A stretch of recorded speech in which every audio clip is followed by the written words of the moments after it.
I think that one of the biggest challenges that we see when we go into these environments is with critical infrastructure, availability is all we care about really when we're going in there. We do not want to interrupt process. So the tools that we've gotten really used to using that are effective and very powerful in IT, we can't use those tools. One of the common challenges that I do run into when working with customers, especially when it comes to getting visibility in OT. So essentially think of it as like turning the lights on in a room that's been in the dark for a very long time. So when you turn the lights on, now you can see everything. And there might be 5,000 new assets that you didn't know about that were sitting in the dark room. And one of the common responses we get is that immediately, management is like, we don't have the staff to handle this amount of resources. And then I always kind of challenge and say, well, is the answer to turn the light back off? Visibility is everything, right? Once you have the lights on, you can start making better decisions about what you're going to do, and you can validate your controls as well. One of the things that keeps me awake at night isn't the vulnerabilities. It's not the known ones. I'm way more worried about the unknown ones, right? This is Solving for Change, the podcast where you'll hear stories from business leaders and technology industry experts about how they executed bold business transformation in response to shifts in the market or advances in technology. In every episode, we'll explore real-world strategies and technologies that fuel successful evolution. I'm your host this month, Mike Reeves. I'd like to welcome Kirsten Turnbull of Dragos to the podcast today. She's a principal solution architect at Dragos. And today I'm really excited to have this discussion with you. We'll talk about some industries. My mind when I think of you folks goes to critical infrastructure. Certainly, kind of be a place where you spend a lot, and we spend a lot of time with you and your teams. Certainly here in Canada. And so, what I'd like to do is maybe if you could just take a minute, introduce yourself, and then maybe introduce Dragos to everyone, please. Yeah, for sure. Thank you so much for the warm welcome, Mike. Hey, everyone. My name is Kirsten Turnbull, and I'm a principal solutions architect here at Dragos. I've been in cybersecurity for the last 23 years, which is pretty much, I feel like, sort of the majority of the lifespan of cybersecurity. When I first started out, firewalls were just coming out. So it was a new technology, and I'm grateful that I got to grow up in this career and in this industry itself, and just really proud to be working at Dragos. And so really our mission statement at Dragos is to safeguard civilization. And our founder, Rob, and the whole company, we really, believe that everybody deserves a right to critical infrastructure such as clean water and power. So we are on a mission to safeguard civilization. So we look at securing operational environments or critical infrastructure, and this could be, anything from manufacturing to mining to oil and gas and energy. Those are the types of networks that we're looking to secure here at Dragos. It's great. Thank you for that. And we will spend a lot of time talking about some of these industries today. And, if you look at, and you can, I'm just thinking in terms of the Canadian view, but if you have a broader one, please, by all means, share it just because of the nature of Dragos and who you are as an organization and, where you work around the world. Maybe if you don't mind, share a macro view of what the primary issues are as it relates to critical infrastructure today.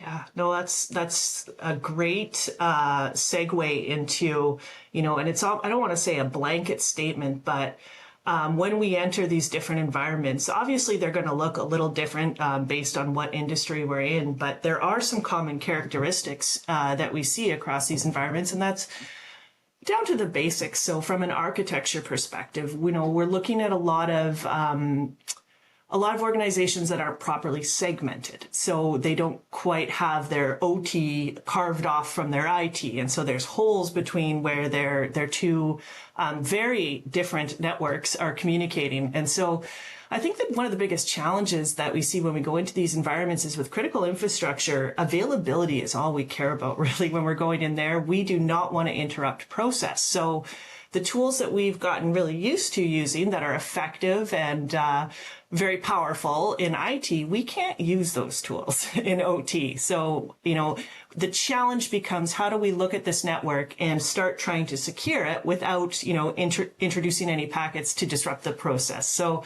a lot of that ties back, and I'll mention this throughout, Mike. I'm a strong believer in the 5 SANS ICS critical controls, and I'll bring them up throughout our podcast just as to, how they can help organizations. And if I had to kind of do a blanket statement, I would say, we have an issue with segmentation and an issue with visibility. And I think if we were to talk about what we have, lessons learned from our IT journeys, I think it's time that we start applying those when we look at trying to secure critical infrastructure.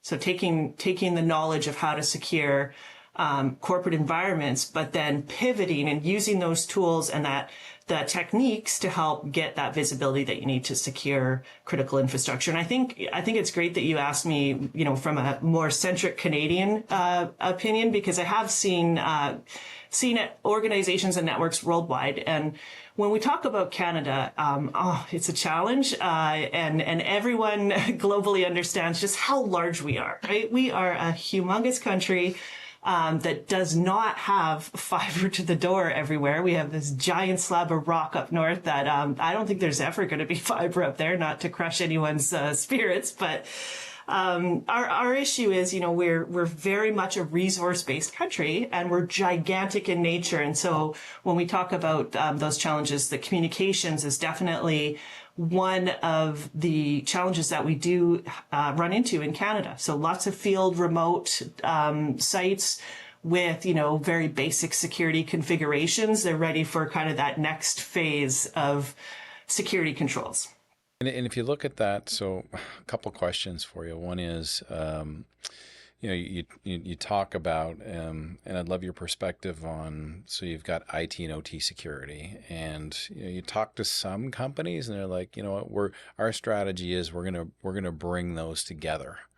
But we're going to respect, any sort of regulatory and compliance that we need to, but we want to consolidate for efficiency, for cost, whatever it may be, the elements are, and maybe it is from a posture perspective or whatever. But there's vastly different cultures, between IT and OT. And I'm wondering if maybe you could spend a couple of minutes talking about, the compare and contrast, if you can, the cultures, but also, how much are you seeing of the consolidation or integration of the IT and the OT networks? Or maybe it's just a couple, an industry that's kind of leaning more in that direction versus not. Yeah, no, that's a great question, because I have seen a change. So this is positive. I've been doing this for almost a decade now, and when I first started out in OT, there wasn't even the topic of OT IT convergence at the time, because the teams were just so separate. I was in charge of building firewalls at some of the oil and gas companies that I worked for. And I just got put on a project where I happened to be building firewalls for plant sites. And that's how I started to understand that there's different networks out there that I'm probably in charge of. No one's actually said it out loud, but these networks are part of a company-owned network. So somebody's in charge of monitoring them. And back in the day, that was, all done by hand. There wasn't tools out there that kind of helped us map OT. And the real challenge, I think, is in these organizations, because typically the OT is considered to be, more of seen by the business, whereas the IT team is more of the service or support that goes alongside with it. And what I've seen is this creates kind of a divide between the two teams. Even though there's technical skills on both sides, they're not working towards the same goal. And so one of the things that I've seen successful is organizations looking internally to see who's interested in this, because there's a good chance that there's people currently working for you that would be very interested in learning more from a security perspective. And I think that's the one area that I'm seeing change and growth, is that these kind of dream teams, I call them, or unicorn teams, are being created where there's subject matter experts from both sides of the house, and they meet weekly to discuss sort of the threats that are on, in the landscape right now, or architecting something to to, provide additional visibility. So seeing these teams collaborate, I'm getting pretty excited because I think we're finally getting to a place where we can apply, the skill set, which is what I would call what the security analyst is trained to do. We can use those skills in OT. And I'm starting to see a change. So positive in that front, but I do think that they do at some point have to have conversations with each other because there's, a large set of skills in the security side of the house, but there's also a large set of knowledge on the OT side of the house that needs to be transferred.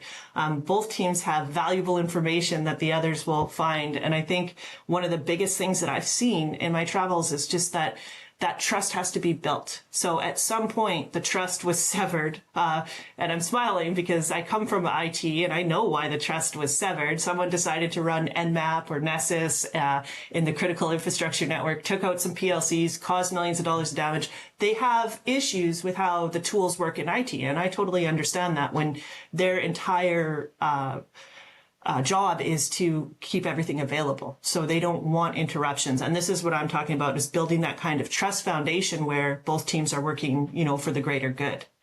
Yeah, I really love that commentary. Thanks for sharing that. The question I would follow on for that that I would have for you is, so based on your experience, and maybe it's part of a methodology or an approach. I know we try and do similar things with our consulting.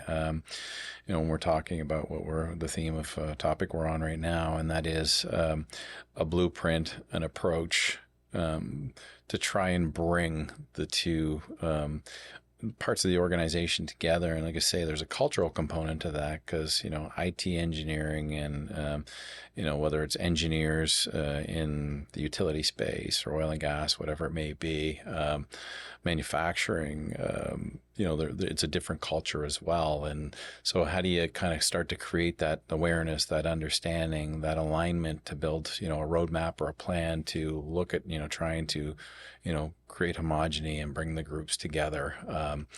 I'd love to hear if you've kind of got a framework or an approach as to, typically how you would come in and try and establish that and build on that. Mm-hmm. That's a great question. So I'm a big believer in knowledge is power. So training, I find, having worked in security for as long as I have, one of the things that happens is we tend to fall behind. And that's just because there's so much on our plates to do every day. And so what I think is best is when everybody receives the same training. And maybe it's like an intro to OT security. In fact, this is absolutely no plug towards SANS, but I did notice that they've offered a new course that's actually quite reasonable in price, that it covers basically ICS from the 400 level. So something that, IT can take, OT can take, everybody could take this course. And I think it starts there, Mike. It starts with knowledge. Like, instead of being told what you have to do, why don't you understand what it is that the organization's trying to do, and then figure out how you can bring your skills to help solve that problem. Appreciate you sharing that, because I know when we go in and we talk to companies, there's always this consternation, or we're not 100% sure, or we've trepidation, or we've tried to have discussions and we just can't get alignment there to be able to establish a plan or start to build a community to work together to be able to do this integration and build the collaboration to bring IT and OT closer together, to work together. So that's great insight that you shared there. And next question I have for you, it's more about, and I think we talked about this previously before the podcast today. And you look around at, and it comes up in conversation all the time where you're in talking to a company and you say, okay, how's your posture over in this part of the business? Maybe it's on the retail side, maybe it's on the OT side, maybe it's in wherever it may be. And, customers have this false sense of security that, we've got a great posture, or, that's part of our PCI and, we're good. And then you find out about, hacks occur, bad things happen. And maybe I'm wondering if you could talk about that, because there's probably a number of anecdotes or things that you see when you're out talking to customers and they think, no, we're good here. And then when you actually start to peel some layers back, you're saying, like, you're not good there. So let's talk about that. Yeah, I'm smiling because you've reminded me of one of the common challenges that I do run into when working with customers, especially when it comes to getting visibility in OT. So essentially think of it as like turning the lights on in a room that's been in the dark for a very long time. So when you turn the lights on, now you can see everything. And there might be 5,000 new assets that you didn't know about that were sitting in the dark room. And one of the common responses we get is that immediately, management is like, we don't have the staff to handle this amount of resources. And then I always kind of challenge and say, well, is the answer to turn the light back off? Just pretend those devices didn't exist? Or do we see how we can attack this problem with the mindset that, if you could leverage your internal skills, or maybe this is something that you're looking to get done externally, but just acknowledging that you don't have full visibility. We look at a lot of programs within IT and OT, and I think one of the most common ones is the top 18 CIS controls or top 20 CIS controls. I always think of that one because, the very first item on that list is asset inventory.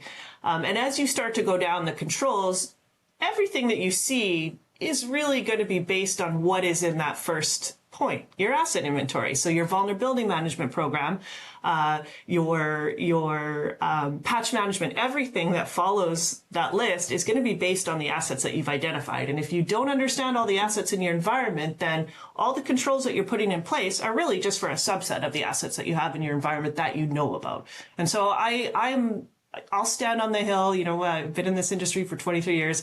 Visibility is everything, right? Once you have the lights on, you can start making better decisions about what you're going to do, and you can validate your controls as well. But as we architect networks, much like as we architect applications and programs inside organizations, we tend to want to put security at the end. And this is a really good example of where, as we're building out network infrastructures, we should be building out visibility / we definitely take care of redundancy when we're building networks, but why don't we have that third component of security?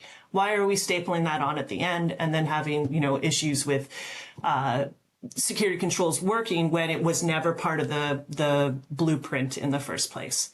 Yeah, good.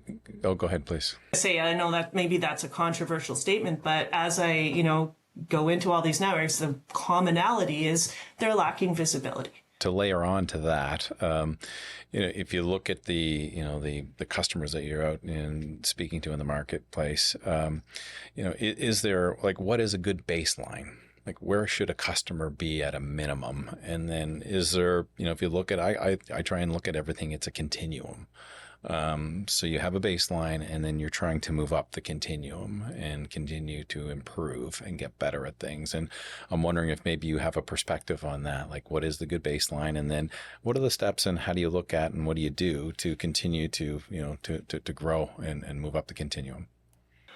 I would say every single organization is a snowflake when it comes to what level of maturity. And I think a lot of it has to do with what you were talking earlier, where an assumption is made that a certain posture is good, but without visibility, there was never validation. And maybe it's not as good as we think. But at Dragos, we really like to just meet customers where they are in their journey. They could be well advanced and looking for custom tabletop exercises with executives, or they could just be turning the lights on.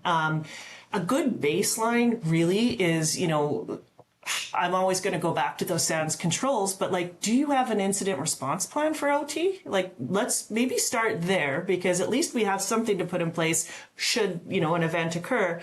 After that, we look at, architecture. Are we architecting this for defense in depth? Again, that those layers of security that we apply, and really understanding the context of the environment, right? Because as soon as you turn the lights on, sure, there's going to be, maybe 1,000 new assets, but there's also going to be vulnerabilities with those assets, right? And understanding the context of those vulnerabilities in the environment, and and the criticality or the risk that's introduced by them is also key, because otherwise, we know that there's legacy systems in these environments. Of course, there's going to be vulnerabilities. So managing and understanding which of those vulnerabilities is critical for you to remediate now, and which of them do you never have to worry about based on the context of your environment.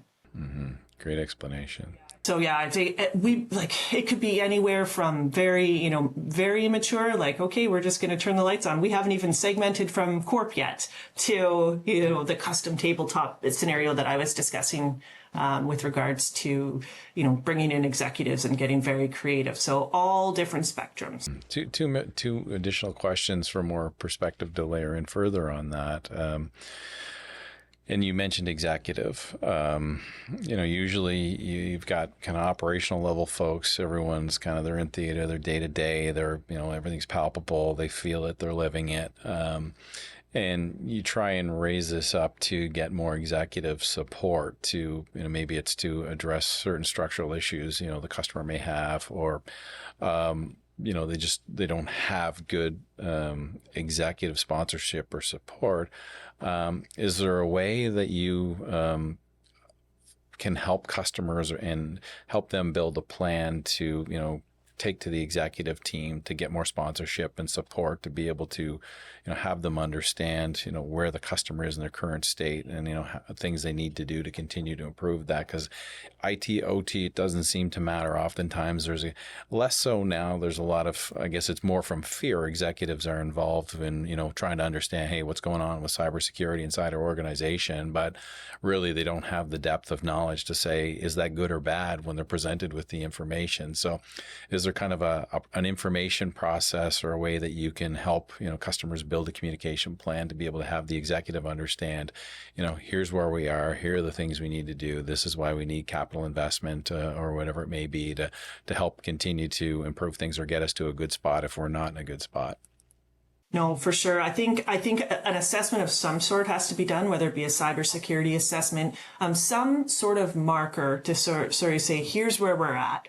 And then honestly, I really am a big fan of tabletops, just because they bring up situations that don't occur on day to day, and they grab the attention usually, or the results of the tabletop will grab the attention of the executives, one of the two, whether they're involved or not. And I think that's the real process that I have seen be successful in engaging executives. Although I will say that I don't know who's educating boards these days, but I feel like the boards are becoming quite savvy when it comes to controls versus IT and OT. So I think 10 years ago, I don't think that was maybe even discussed at the budget level, that these are, two separate networks that also both need to be secured. I think that conversation has changed at the board level, because I'm hearing more and more buy-in from the board level for OT security and support. And I think that is reassuring somewhat, but I don't think it erases the challenge that you mentioned earlier, where, how do we bring about or bring to light, the posture or the concerns that there may be with a specific environment. And again, knowledge is power.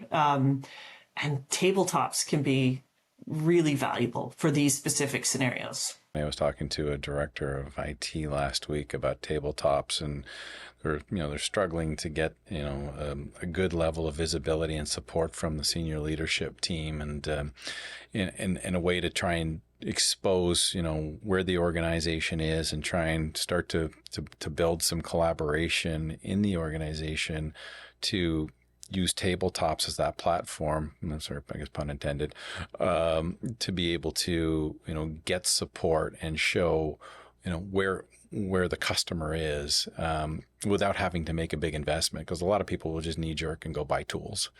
Where, in my perspective, is if you can do tabletops, like, it's a very inexpensive way to really start to build a culture, build the openness that you need, because there's a lot of mistakes, there's a lot of gaps, and people are kind of scared to expose themselves and share those things. And I think tabletops is exercises are a good way to start, do a ground up fundamental build of starting to, build that culture that you need, and that collaboration that you need. So I love having this discussion around the tabletops. If you have any more comments on that, I'm happy to dive in there.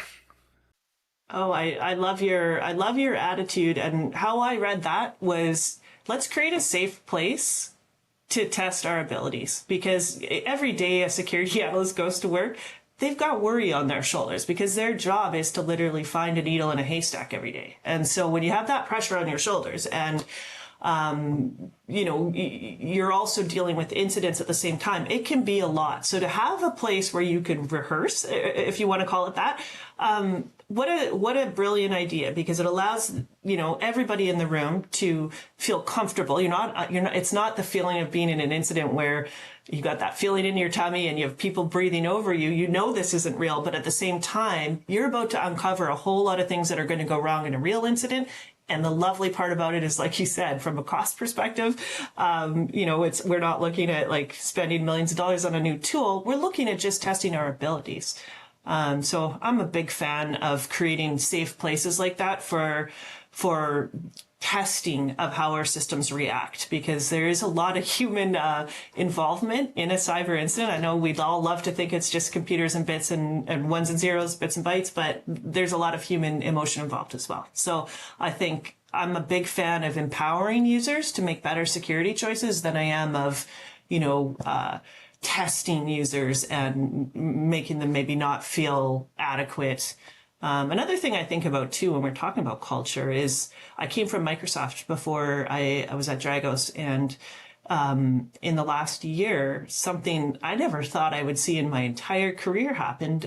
Satya, the CEO of Microsoft, decided to make security everybody's concern. So every single employee gets evaluated as part of their performance review every year, how they contributed to a more secure workforce. And so that's, saying to the employee, now security is also on your plate as well. And there was a lot of pushback for sure, because a lot of people are like, look, I'm not in cybersecurity.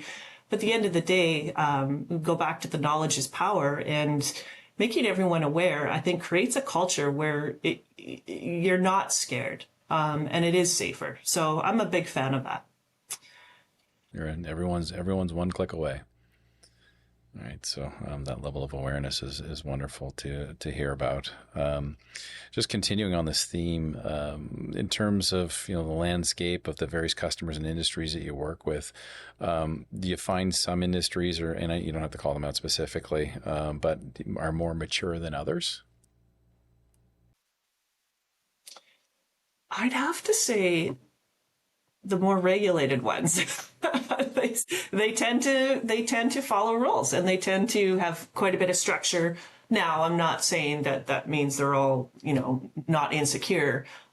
Just when you have regulations, you at least have a measure to move towards. Whereas I feel in other industries, the lack of regulation is sort of why we're all employed here, is because it's sort of everybody does what they want. And so it's way more fragmented.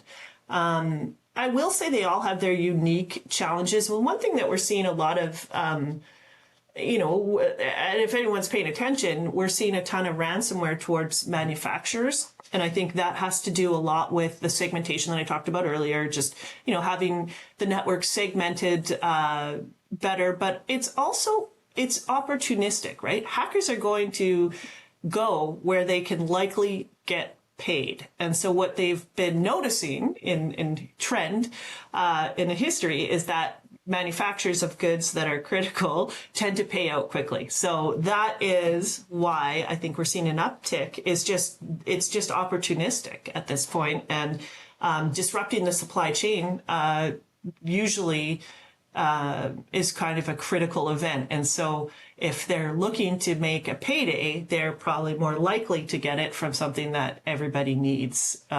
So yeah, I see. And unfortunately, I think you could be very, very well segmented. I think you could be very mature in your journey. If you're a target at the end of the day by attackers, I think you're going to have to get ready. That's because if they've decided that you're their target, then you're going to want to make sure that you have your layers of defense ready. Yeah, and I assume from a manufacturing perspective, because that's kind of where my mind was going when I asked the question. There's so much modernization of manufacturing lines, but distribution and warehousing, kind of that whole that whole supply chain or chain through, a manufacturer. And they've, there's a lot of automation quickly being brought into manufacturing. And, to your point, I'm assuming one of the issues that they have there is they just don't have enough time to be able to, do the security reviews and look at the new infrastructure they're putting in place and, build that plan out properly to make it as robust as possible to be able to support it from a cybersecurity posture perspective.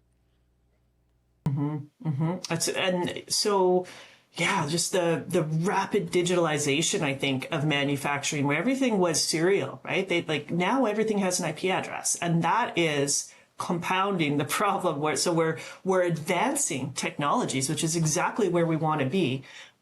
But at the same time, we're also increasing our attack surface while we're advancing our technology, because we're adding devices that now need to be routable. And in that case, I see, the challenge of keeping up with that. So yeah, not only are you modernizing your technologies, but there's security concerns coming out, there are issues that we didn't deal with 4 years ago, we're dealing with today. And so being able to kind of predict what does the future look like for this plant in terms of capacity, but also trying to understand from that perspective. So again, I always say standing on that hill of visibility, get visibility. You're not going to regret it, because it allows you to make better decisions at the end of the day. And I think there was one thing I wanted to add to that, just in the expansion. So, seeing all those vulnerabilities, I know we touched on it just a little bit ago, but one of the things that keeps me awake at night isn't the vulnerabilities. It's not the known ones. I'm way more worried about the unknown ones, right? So show me a screen, show me your dashboard of all the known vulnerabilities in an OT environment. And that's okay. But I'm really much more focused on the attacker that's going to be wanting that's inside of this network that wants to do something bad, because their skill set isn't going to be that of, like a low level script kiddie, right? They're not going to make a lot of noise. They're going to try to go undetected. So those are the kind of things that keep me up, just from an OT perspective. It's so true. It's so true. I appreciate you sharing that. I'm going to change gears a little bit here and move, back to the theme of, as you just said, everything has got getting an IP address now, and networks are way more diverse and way different than they've ever been, and they continue to move that way. And AI is certainly, nurturing and facilitating scale of everything. You look at the people factor. Because everyone's always resource constrained, whether it's financial, but it's a lot lately about people and having the right skills. And you look at cybersecurity, and there's a dearth there. I'd love to hear your commentary in terms of people, but also people in the perspective of, and one of the things we try and do with customers is really, help them build plans around, striving toward automation and bringing automation to the table, because there's great leverage there. And now you throw AI in there, and you have another order of magnitude of ability if you can bring that in and introduce it properly, into your cybersecurity posture and how you're doing your analysis and managing things. And so, if you don't mind, talk about that for a little bit. And we talked about it specifically when you and I chatted earlier. It was about people in fatigue. So there's a lot to kind of dig into there, and I think that'll be our final segue or discussion for today. So I'll pause and let you chat about it.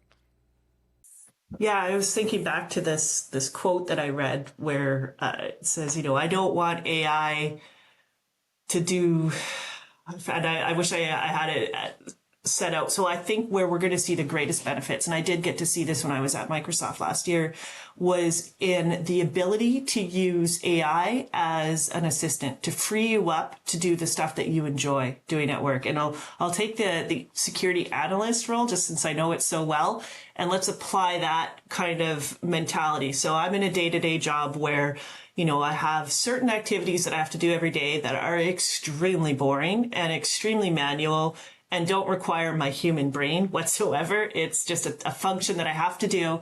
That is what I want to pass off to my co-pilot, to my AI assistant.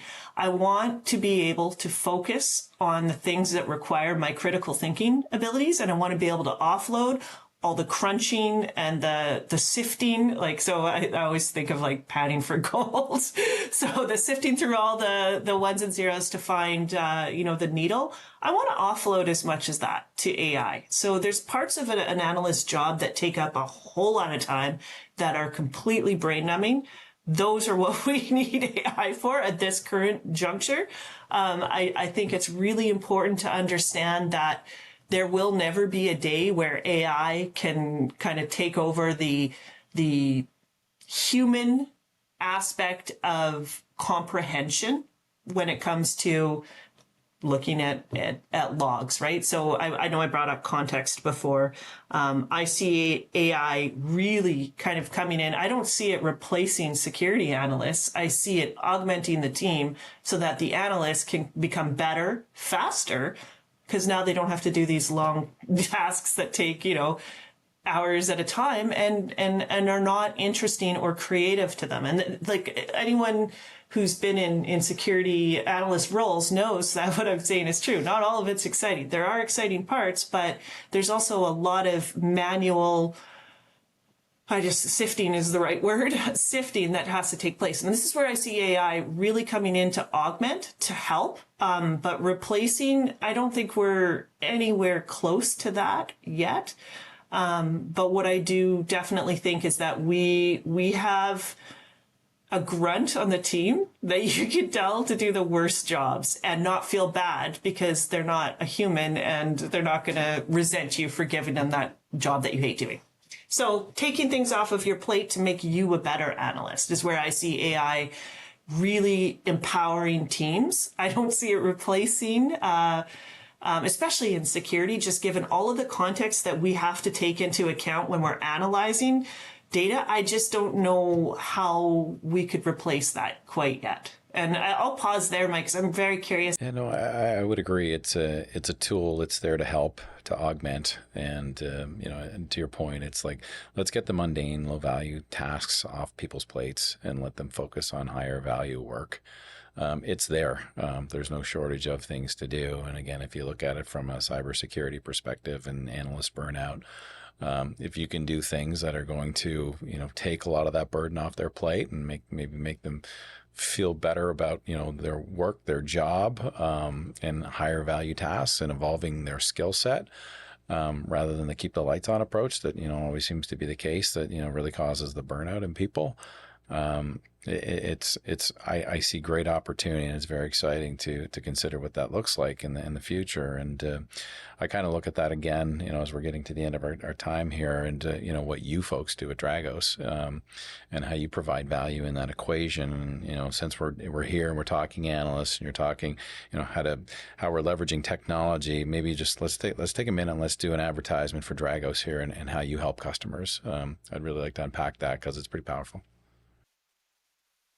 Yeah, for sure. So I know I mentioned this earlier, but really we'll meet customers where they are in their journey. They could be at the very beginning. They could be halfway through. We are really specialized in OT security. So south of the firewall is where we play, and we have a variety of teams that are very eager to help customers at their journey. So whether or not it's from a services perspective, you want to do a tabletop or some type of an assessment, maybe you're interested in platform and you want to see what that looks like in your environment. Maybe you're ready to create, the OT enabled SOC, and you want to start ingesting your OT data into your IT SIM. These are all conversations we have all the time with customers, and this is something that this is part of our mission, for safeguarding civilization. This is exactly what we're looking for, especially when it comes to customers that aren't sure where to start. This is exactly what we do. And I think that, we're going to see AI play into this, as you said, as really, I want to say an enabler, an augmenter. I always hesitate to talk about automation in OT from a security perspective because it sounds a lot crazier than it is. But the kind of automation I'm talking about is awareness and visibility. So leveraging tools within your ecosystem like Microsoft Teams, to act upon an event that happens in OT. So really I see, like say a new device was plugged into the network. You could have Teams send a message to the site plant supervisor saying, hey, a new device was added to the network. All of this happened in, a time span of 30 seconds. But that awareness and that visibility is now available to those guys at the ground level. And this is, definitely an area that I think we're going to see grow, is, starting to leverage tool sets in our environments to distribute the information so that everyone's more aware. That was a great summary, and I just want to put a fine point on that, just the level of knowledge and maturity that Dragos has to be able to support customers around critical infrastructure, because a lot of customers try and, they do a roll your own, build your own, and how you can come in and provide assistance and help them, it's order of magnitudes of greatness that you can offer. So I appreciate you sharing that summary today, and I'd love to have a follow-on podcast with you, maybe just get more into a technical discussion. This was very much higher level discussion, but I wanted to use it to set the stage for a future discussion. And I really appreciate you taking the time to join me here on the podcast today. I enjoyed the discussion, learned a lot as well, and look forward to having you back on a future session. If there's any way you want to leave with a message or contact, whatever you feel is best. I'll give you an opportunity to do that right now. And before we finish there, I'll just say thanks so much again for coming on the podcast today, Kirsten. Well, Mike, thank you so much for inviting me. I really appreciate our chat, and I will absolutely hit you up on a second offer. And if you're looking to reach out to Dragos, we're obviously in Canada. We're a United States-based company, but we're global. I'm on LinkedIn. Reach out to Mobia as well, as they're a trusted partner of ours. And I can't say thank you enough, Mike. I really appreciated this. Thanks for your time today. Take care. Thank you for listening to Solving for Change. If you enjoyed this episode, leave us a rating and review on your favorite podcast service. Join us for our next episode. Thanks very much.